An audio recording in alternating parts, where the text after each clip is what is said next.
The movie that changed the whole trajectory of my life was Vision Quest. Oh yeah, well yeah, that's a good one too. Yeah, Vision Quest, man. I good. fucking love that movie. That's a good movie. It's basically, it's telling the story of a kid who really wasn't anybody in high school, and nobody kind of knew who he was. He wasn't popular or any of that kind of shit.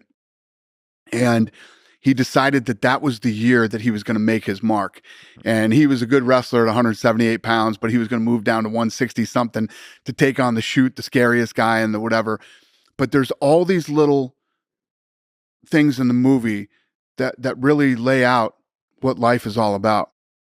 One of the parts is he's in a class and he's talking about, the teacher's talking about some poem. And he says, what does this poem mean to you? Well, this little girl's walking through, the park, and all the leaves are falling off the trees. And she realizes that she's going to die someday. And that a lot of people think they have all this time, so they fucking waste it.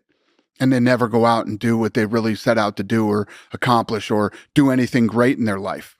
That's one meaning. Then he's got the guy that he works with at work. He's cutting weight and his nose is bleeding and all this shit. And this guy keeps going, why the fuck are you doing this? Pick that thing up and eat it like a fucking man. This is ridiculous. I don't know why you're doing this to yourself, blah, blah, blah, blah, blah. So then when he meets the girl and he gets to the point where he feels like he wants to quit, right?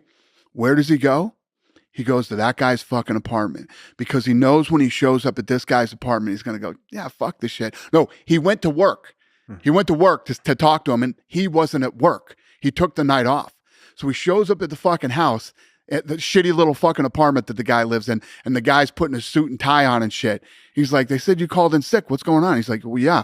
Aren't you wrestling this guy tonight? And he's like, yeah, but why would you? You're going to get docked a night's pay and all this other shit. He says, you know what, man? Then it all gets laid out. I get the goosebumps even telling you this fucking Is that part. The Pele speech? Pele, yeah. When he's saying about, I'm fucking cooking in an overnight hotel fucking thing, and I live in this shitty apartment.